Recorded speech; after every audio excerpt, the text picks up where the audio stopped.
Hello, developers.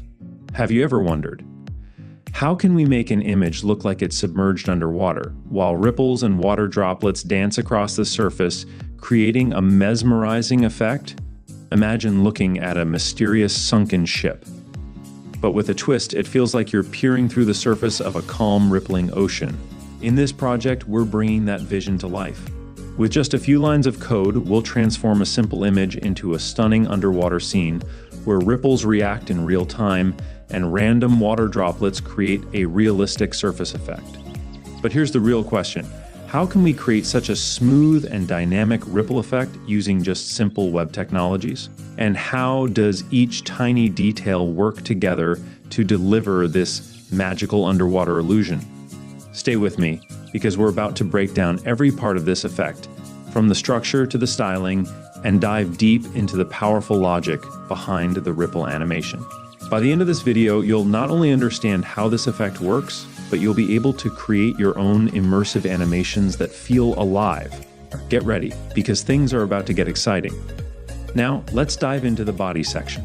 This is where the visible part of the web page lives. Inside the body, we have a section tag. This is a container that holds everything related to our ripple effect. It's like a big box that wraps around the image and the animated ripples. This section has a class name applied to it. That class is the key to targeting this section in the style sheet and the ripple animation later on. Within the section, there's a heading tag. This heading is where we display the main title, Underwater. It's the focal point of our design, sitting right in the middle of the ripple effect. Finally, at the bottom of the body, we load the scripts. First, the jQuery library. This is a powerful tool that makes it easier to interact with the page. Instead of writing long lines of JavaScript, we use jQuery to simplify everything. Next, there's another script that loads the ripple effect plugin. This is the secret sauce that brings the water animation to life. Without it, the surface would remain still and lifeless. And finally, there's a script that links to a custom JavaScript file. This is where we write our own logic, defining how the ripple behaves, how water droplets appear, and making everything feel smooth and interactive. So, to summarize, we have a clean, organized structure.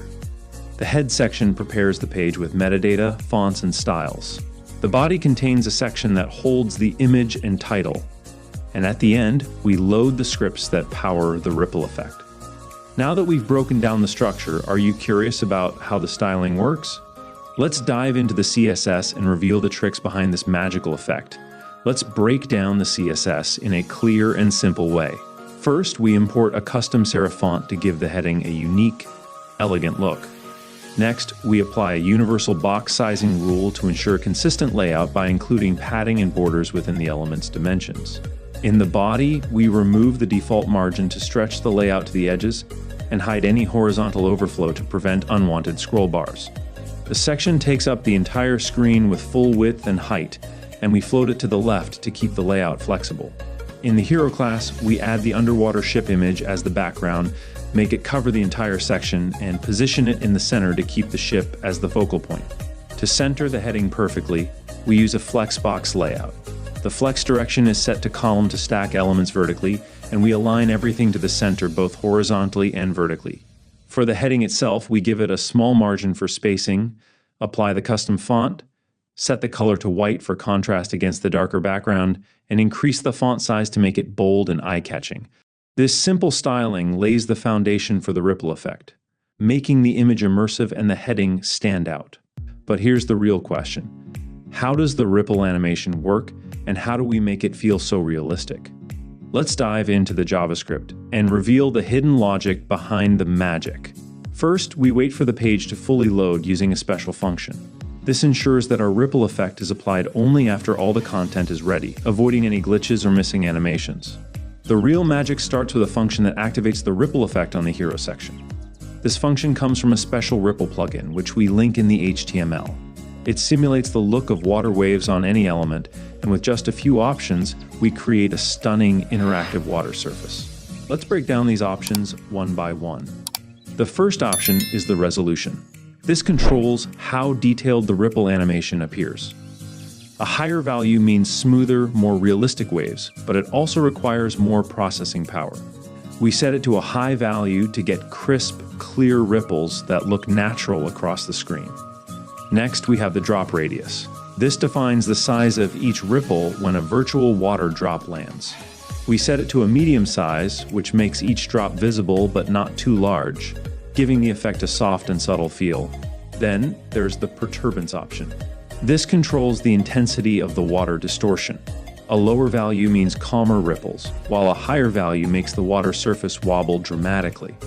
We keep this value low to create a gentle, calming ripple effect, like a smooth water surface with occasional movement.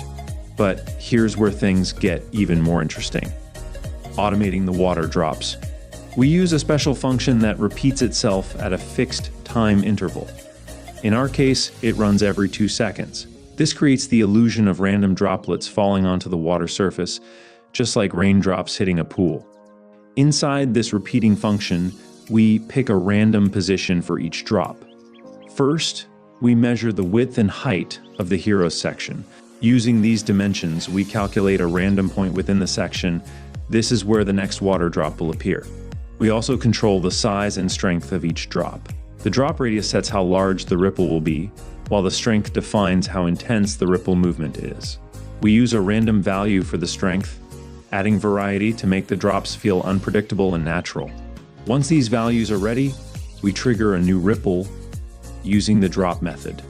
This method tells the ripple plugin to create a splash at the calculated position with the given size and intensity, bringing the water to life with continuous random droplets. So under the hood, this entire effect works by layering smart calculations on top of the ripple plugin. The ripple plugin handles the physics of water movement, while our custom logic adds the randomness of falling droplets, making the effect feel dynamic and real. But here's a question. What happens if we increase the drop strength or reduce the time interval? How could that change the entire look of this effect? If you're curious, dive deeper and experiment with these values to create your own unique ripple animations. And don't forget, subscribe to the channel for more CSS tips. See you in the next video.